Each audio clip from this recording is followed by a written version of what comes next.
Listen to this from vile right-wing mouthpiece Isabel Oakeshott, and who do you picture in your mind when she says this? I think what voters are so sick of, and I'm afraid are in for more years of, is just a manifest sense of unfairness in our country, where too many people are taking too much out for putting too little in. If you thought it was wealthy oligarchs and entitled right-wing grifters, you were wrong, because in fact she was talking about... And in some cases, indeed, in the case of every single boatload of migrant that's come over, they're putting nothing in. They have never put anything in, and they are coming here and they are feeding off the state, and the state means you and I and all the honest, hard-working people who have grafted all their lives.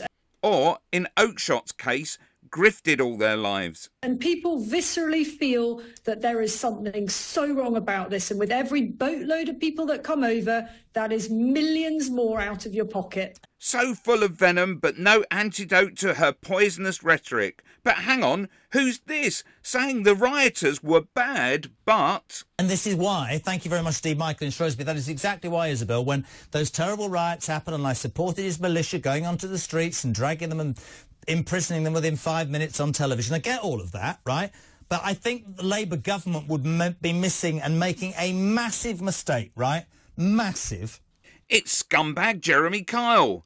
Come on, let's hear it then. If they assume that I loved your statement, I'm going to use this line, there is a manifest sense of unfairness in this country, and there are millions of people who agree with that line that you just said. I think it's time for Bernie. And here we are at the last number here, where we are today. And lo and behold, the top 10% gets it all. Gets it all. And frankly, this is a metaphor. This is an example of exactly what trickle-down economics is all about. That's right. The money is flowing to the top 10%. So stop looking at immigrants as the reason you've got less bang for your buck. Look to the billionaires. Anyway, let's see what Carl had to say for himself. And if this government, right, believes that all of those are far-right anarchists who are going to try and set fire to mosques or buildings in general, they're wrong. These are hard-working northern people in many instances, working-class people who graft, who don't ask for jack, and who look at a country that seems to wipe the backside of anybody and everybody who doesn't deserve jack. The painful truth, though, is that this was a situation left by the previous government. Start complaining in a few months' time when Labour have had a chance to implement something. Click here for scumbag Jeremy Kyle.